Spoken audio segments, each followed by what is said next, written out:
Okay, I thought I'd do something fun this time instead of responding to, or rather replying to comments in the video, that I'd actually discuss them here because there's a lot of really good questions in this video response to how to use Reverb.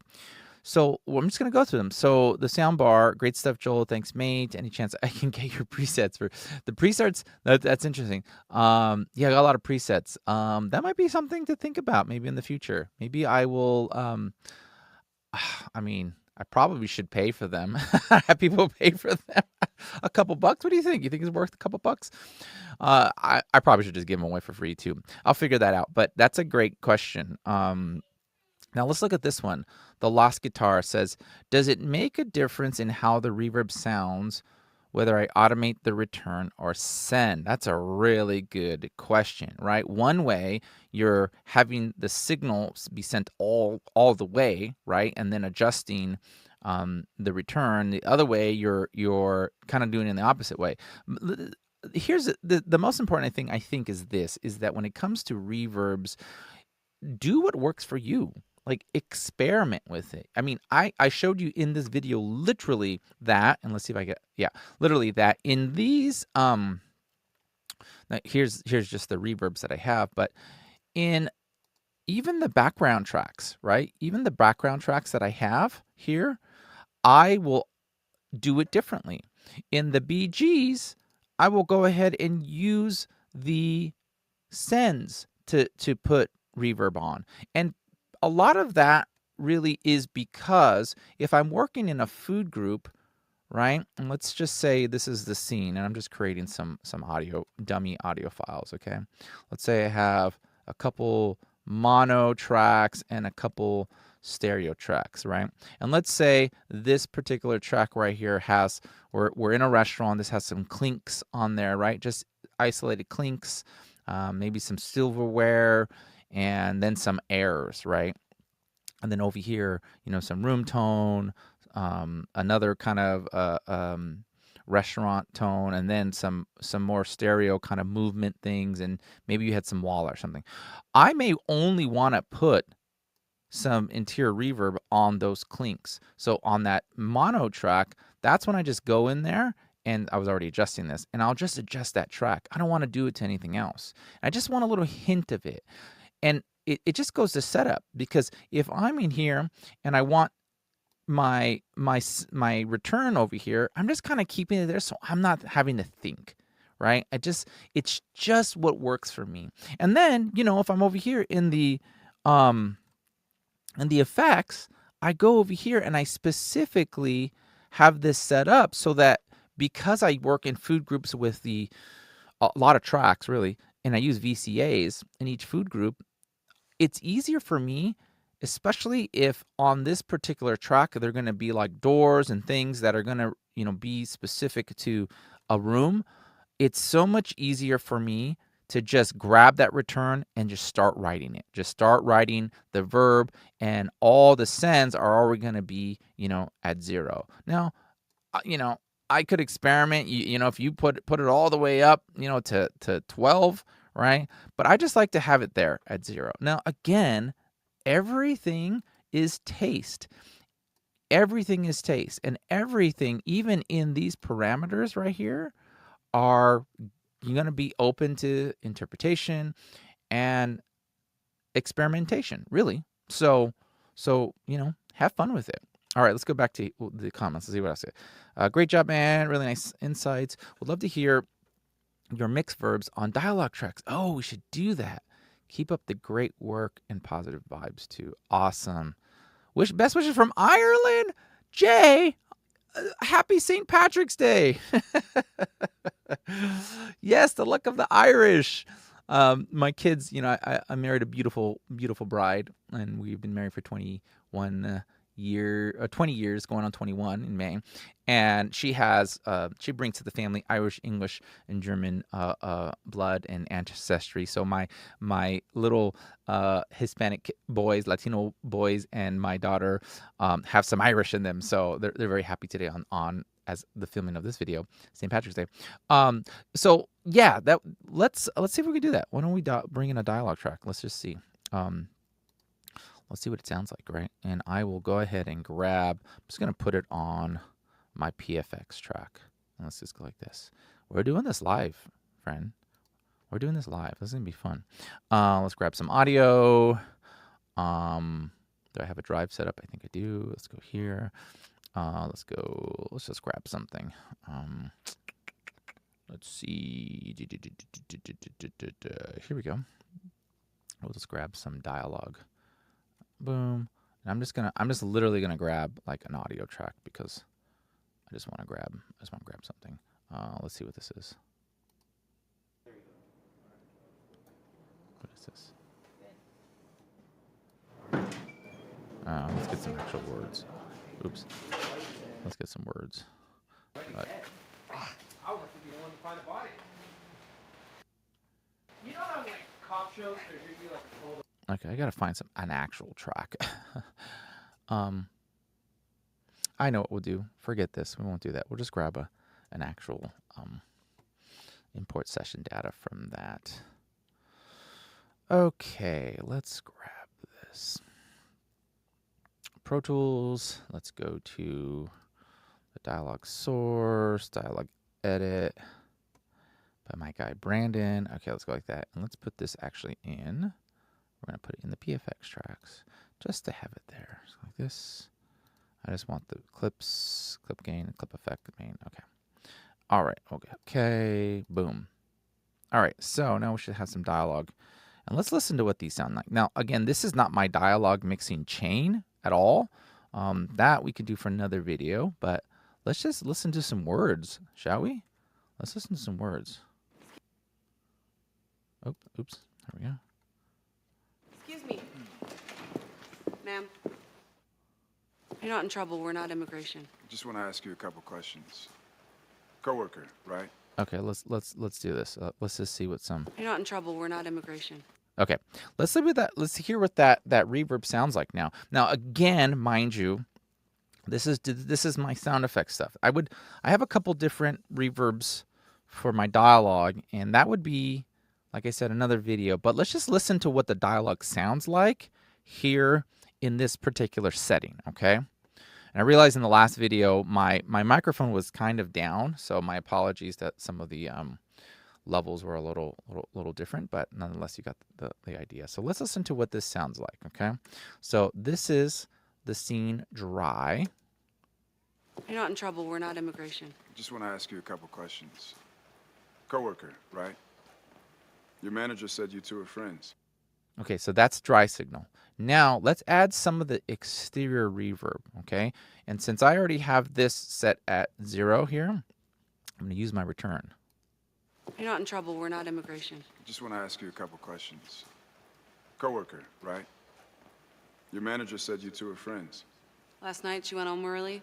She showed... Okay, so do you hear that sounds? Right? I was in right there. I like to be in preview so I can just adjust.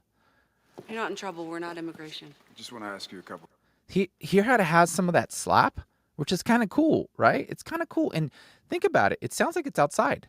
You're not in trouble. We're not immigration. Just want to ask you a couple questions. Okay? Now I can go real big. You're not in trouble. We're not immigration. Just want to ask you a couple questions. Coworker, right? I mean, to me, that sounds like it's outside and slapping against, the buildings. Now, the interior verb, let's take a listen to that. You're not in trouble. We're not immigration. Just want to ask you a couple questions. Coworker, right? Your manager said you two are friends. Last night, she went home early. She showed up to work today? Not bad, right? I mean, that's not bad. Now, to hear the effect of the big stuff, like the dreamy stuff, let me show you what that sounds like too. Same line, here we go. Yeah. Oh, let's make sure we are, oops. You're not in trouble. We're not immigration. Just want to ask you a couple questions. Coworker, right? Your manager said you two are friends. Last night, she went home early. All right, come on. Isn't that cool? Doesn't that sound like now we're in the dream space, right? Like, so, I mean, those are some words. And, to answer your question, Jay, I hope you could hear the difference. I mean, I'm telling you right now, friend, I'm telling you right now, even taking those reverbs and those settings, right? You can go back to the video and even copy the settings on there. Just hit pause. that'll do it. I mean, if you're working on a short film, you know, this kind of stuff, I mean, this is awesome. Look at this, dreamy. You're not in trouble. We're not immigration. Just want to ask you a couple questions. Coworker, right? I mean, how cool is that, right? And if you want to get real dreamy, roll it off. You're not in trouble. We're not immigration. Just want to ask you a couple questions. Coworker, right? Your manager said you two were friends. I mean, now you're like going total muffled, right? Dream sequence. Like, come on, right? That's cool stuff. So, Jay, I hope it's helpful to hear a couple of those tracks on there. Let me know. Let me know. Okay, let's see what else we got. Hey, Joel, thanks for the amazing tips on reverb. This was always a struggle of mine. I noticed you didn't use 100% on the reverbs. Is there any particular reason for that? I always thought they should be set to 100%. That's a great question. Thank you, CL Audio 90. Let's take a look. So, it's a good question. I don't know that you'll like my answer. Let's take a look at the reverb setting. And I think what you're particularly talking about is in the actual reverbs here. And let's go with, also, I need the other one. But this is what we're talking about. So, no, let's grab it. Let's grab it real fast. 5.0 reverb is, let's take a look. It's right here. Okay. Boom. Okay. So what you're talking about, oh, did I hit play? I hope I didn't. Oh, I did. Okay, stop. What you're talking about is, I believe, in the actual plugin setting. And you'll see here, in these instances, you'll see that down here, right where it says mix, this particular reverb is 60% wet compared to the dry, right? And then over here on the exterior reverb, it is 54%, right? And then on the 5.0, it's 100%. So I'm assuming you're meaning there. That's a good question. Now, like I said, I don't think you'll like the answer. I think somebody years ago, right, handed me a template, and I went through it, and I was like, wow, this is really cool. This is one of those settings where it just worked. And somebody before me got to do the work and did the experimenting. I'm going to be real honest with you. I do not mess with these. And what this does by putting the 60%, 54%, 100% is it allows us to play a little bit with the sound.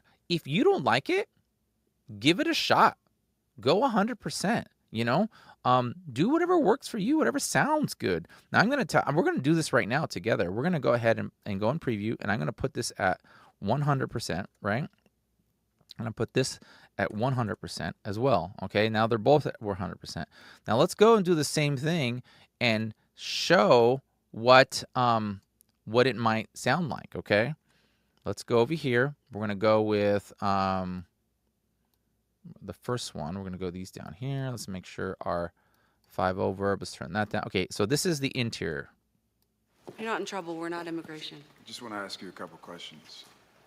Coworker, right? Okay. Your manager said you two are friends. And let's go back to where it was, right? Like 50%. You're not in trouble. We're not immigration. It does sound a little different. It does sound a little different. I personally am a fan on the setting. Now let's go like this. The setting that I have. Let's go with the exterior 100%. You're not in trouble. We're not immigration. Just want to ask you a couple questions. Coworker, right? Your man. Okay, so it could be that too, you know? So really, I think it's up to personal preference, you know?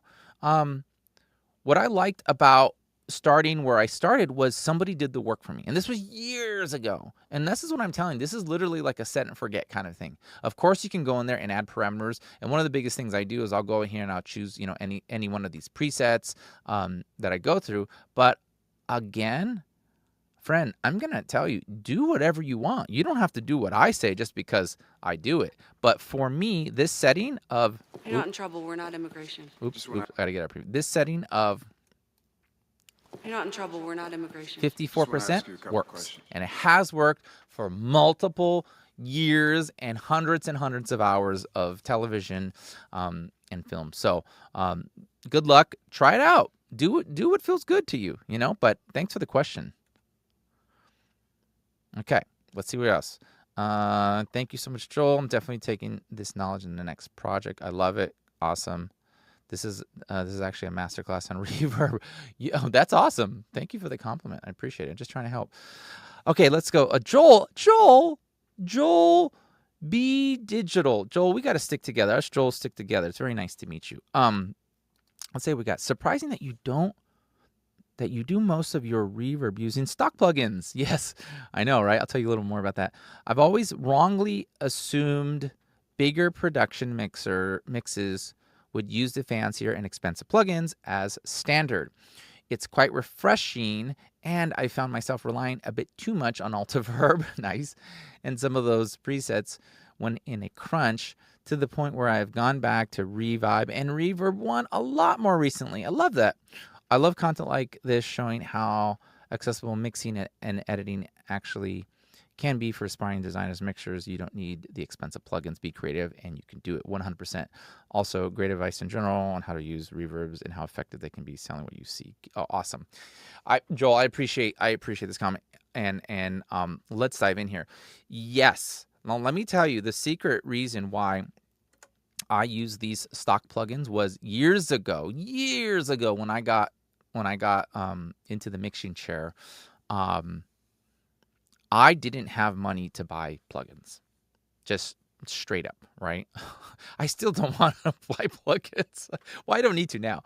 And so one of the things that, because I was going from stage to stage to different places and whatnot, I needed to make sure that these plugins were transferable to any stage. And most of the places, I could guarantee that they would always have Revibe or Reverb 1. And so it just became the go-tos.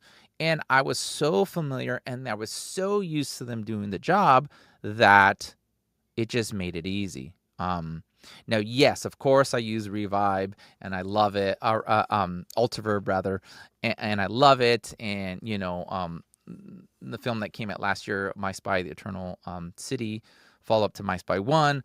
I had anything I wanted, at Warner Brothers, and I went with Altiverb because I love it, and so you have the time and the resources.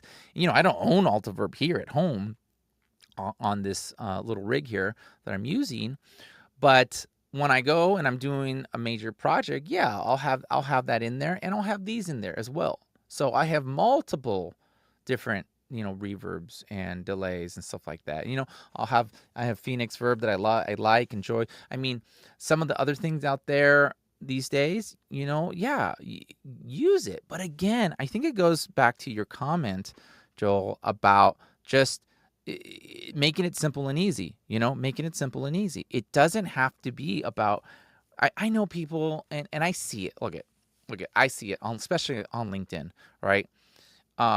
Mixers, aspiring mixers who are out there, and it's all about the gear. It's all about the plugins, and all about, I tried this and I'm doing this and I'm doing that. It's like, friend, it doesn't need to be like that.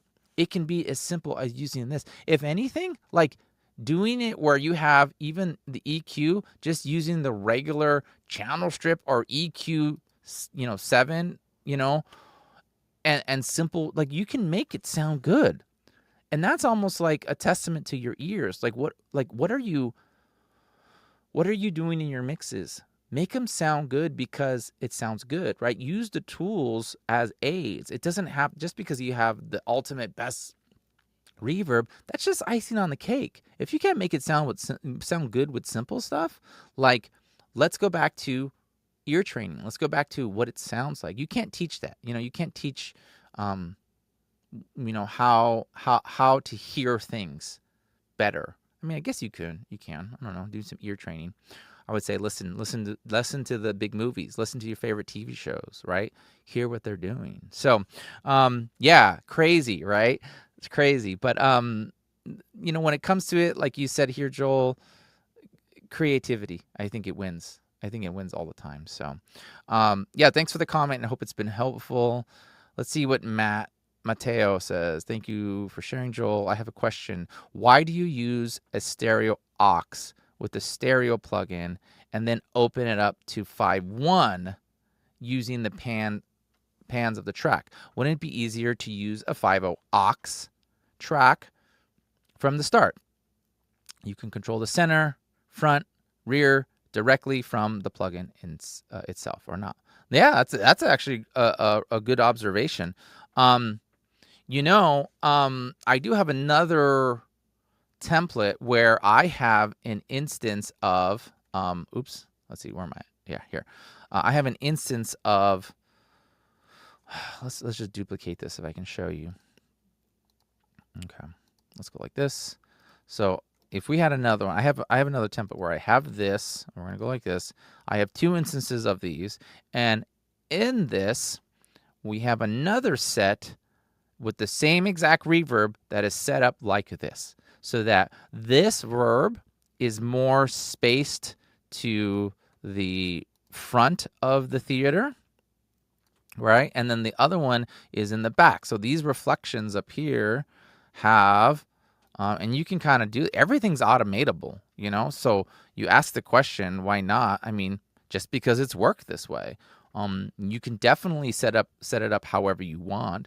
I think for the 5/0 verb, right? Let's take a look here. I have an aux that's 5/0 to 5/0.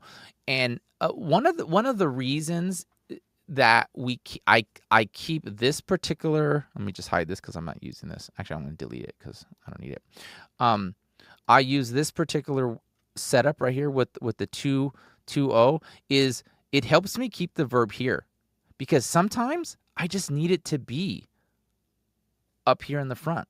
I don't need that space to also be back here in the rears, because the last thing I want is to put a little bit of reverb on something that's meant to be up here in the front of the screen, and I'm also hearing it back here. Now, you can control the parameters, on bigger reverb plugins and whatnot.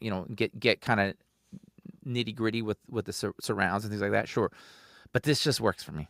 It just works, and that's the thing. That's a great thing, man, about learning from other people is maybe there is a better way to do it. Sure, but this is what's worked for literally hundreds and hundreds of hours of mixing. So, yeah, appreciate the comment.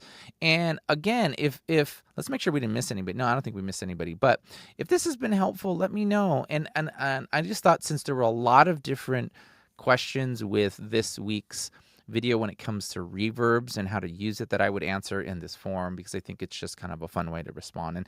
And honestly, for me, it sometimes it's a lot easier than sitting there and writing comments, because now you get to also have a video that other people can learn from. So, but I appreciate all the comments. And if you have another question, let me know.